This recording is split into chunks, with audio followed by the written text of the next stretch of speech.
mai girma Ɗanlami Muhammad Kurfi. Waiwaye game da ayyukan mai girma Ɗanlami Muhammad Kurfi wanda ya yi a lokacin da yana ɗan majalisa Kurfi da Dutsen ma. Tarihin garin Kurfi da Dutsen ma ba zai manta alkhairin da ka yi ma al'umma ba. Mai girma Ɗanlami Muhammad Kurfi ya zama zakaran gwajin dafi. Hakikanin gaskiya mai girma Ɗanlami Muhammad Kurfi ya yi ayyukan da dole duk wani haifaffe gami da mazaunin Kurfi ya yaba da kuma godiya ga irin tallafawar da ya yi ma al'ummar Kurfi da Dutsen ma. Matasan Kurfi da Dutsen ma sun samu guraben ayyuka daban-daban a faɗin Kurfi da Dutsen ma. Ya samar wa matasa da dama ayyuka ƙarƙashin kamfanin wutar lantarki wato Kedco. Matasa da dama sun samu ayyukan koyarwa a Federal University wato Fuduma da ke Dutsen ma Zone, Katsina State. Matasan Kurfi da Dutsen ma sun samu guraben ayyuka a hukumar Immigration ta Najeriya. Mai girma Ɗanlami Muhammad Kurfi ya taimaka wa matasa a fanni da dama domin ya ga rayuwarsu ta inganta.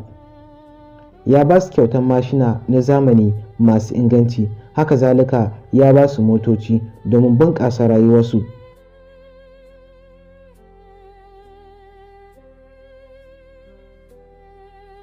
Hakika mai girma Ɗanlami Muhammad Kurfi ya cancanci jinjina bisa namijin ƙoƙarin da yake yi na ganin walwala a tsakanin al'umma. Mai girma Ɗanlami Muhammad Kurfi, mutane abin tausayi masu fama da cutar sikila sun samu tallafin magunguna domin tausaya ma rayuwarsu.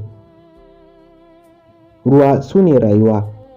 Tabbas mutanen Kurfi da Dutsen ma da ƙauyukansu sun samu wadatattun ruwa ta hanyar gyara musu famfuna da dama. A ɓangaren ilimi kuwa makarantun boko da na islamiyya sun samu gyara daga mai girma Ɗanlami Muhammad Kurfi. A ɓangaren mata sun samu tallafin keken ɗinki domin taimaka ma rayuwarsu.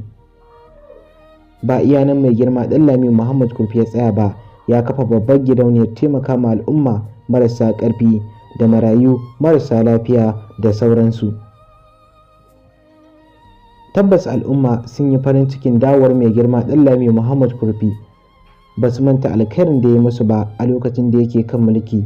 Al'ummar Kurfi da Dutsen ma sun tabbatar ma mai girma Ɗanlami Muhammad Kurfi shine ɗan majalisar su a zaɓe na shekarar 2027.